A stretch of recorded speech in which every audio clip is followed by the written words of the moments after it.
People are making $6, $7, $8 an hour. These first responders, we all clap for as they come down the street because they've allowed us to make it. What's happening? They deserve a minimum wage of $15. Anything below that puts you below the poverty level. And there is no evidence that when you raise the minimum wage, businesses go out of business. That is simply not true. Today, the employees of the Foster's Freeze in Lemoore showed up for work but got their last paycheck instead. Action News anchor Nick Garcia was in Lemoore tonight and talked to workers about the abrupt closure.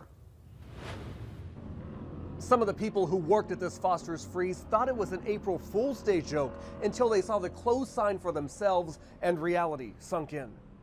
I was like, okay, April Fools, be for real.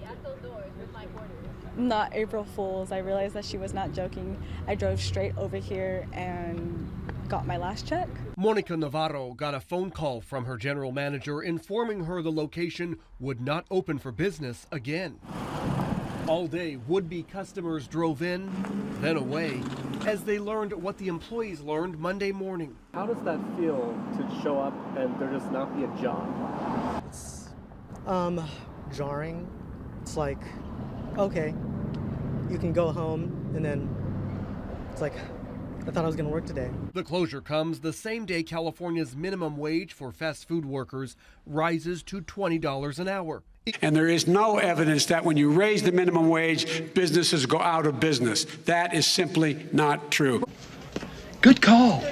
At this Foster's Freeze, the assistant general manager tells us that was supposed to be the plan: increased prices and shortened shifts. He had actually talked to us like we were preparing to pay $20 an hour. Like it wasn't a possibility of us closing. He had said, like, all right, on the schedules, we're gonna run smaller crews, we're gonna do a little bit of shorter shifts, people are gonna get their hours cut a little bit, but we'll be able to make it work. We're gonna raise some prices, but like, we're good.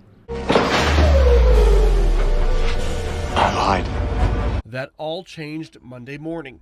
Navarro says the owner told her he just couldn't afford to pay the new minimum wage. And the challenge of finding a new job for some of the people here comes as they're trying to pay tuition for college and deal with other expenses. Also challenging for all involved, both the workers and the business owners, is inflation, making cost cutting all the more difficult.